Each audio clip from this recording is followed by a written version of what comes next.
সুপ্রিয় দর্শক মণ্ডলী, আসসালামু আলাইকুম। আশা করি আপনারা সকলে অনেক ভালো আছেন। দেশ এবং দেশের বাইরে থেকে যে আমাদের এই ভিডিও দেখছেন তাদের সকলকে জানাই আন্তরিক শুভেচ্ছা ও অভিনন্দন।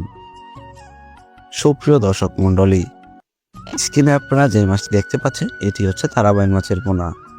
এই মাছটিকে চেনেন এমন মানুষ খুঁজে পাওয়া দুষ্কর, কেননা এই মাছটি কিন্তু আমাদের বাংলাদেশের জলাশয়ে দেখা যায়। এই মাছটি চাষ করার ক্ষেত্রে আপনাদেরকে খুব অল্প পরিমাণের খরচ করতে হবে এবং এই মাছটি চাষ করার ক্ষেত্রে আপনাদের খুব বেশি পরিচর্যাও করা লাগবে না।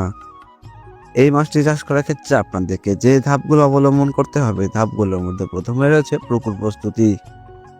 এই মাছটির জন্য সাধারণত মাথার সাইজের পুকুর বেছে নিতে হবে।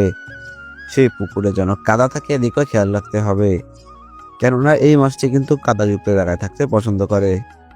এই মাছটি কিন্তু কাদার ভেতরে জীবনযাপন করে থাকে। তাই আপনারা যখন পুকুর প্রস্তুত করবেন তখন খেয়াল রাখবেন সেই পুকুরে যেন পর্যাপ্ত পরিমাণে কাদা থাকে। এরপর যে ধাপটি আছে সেটা হচ্ছে খাবার। খাবার সাধারণত আপনারা এই মাছটিকে 2 বেলা প্রদান করলে হবে। আপনারা চাইলে এটিকে ফিট খাবারও খাওয়াতে পারেন। এরপর ধাপটি সেটা হচ্ছে পোনা মজুদ। প্রিয় দর্শক মণ্ডলী, আপনার সাধারণ মাছের পোনা দিয়ে এই মাছটি চাষ করলে লাভবান হতে পারবেন না। তাই আপনাদের দরকার পুষ্টিগুণ বজায় রাখার মাছের পোনা। তাই আপনাদের দরকার সুস্থ সবল মাছের পোনা। এই জন্য আপনারা আমাদের সঙ্গে যোগাযোগ করতে পারেন। স্ক্রিনে আমাদের নাম্বার দেওয়া রয়েছে এবং ডেসক্রিপশনে আমাদের ঠিকানা দেওয়া রয়েছে। আপনারা যে পোনা প্রয়োজন আমাদের সাথে যোগাযোগ করে মাছের পোনা নিতে পারবেন। দেশি বিদেশি সকল মাছের পোনাই আমাদের কাছে রয়েছে।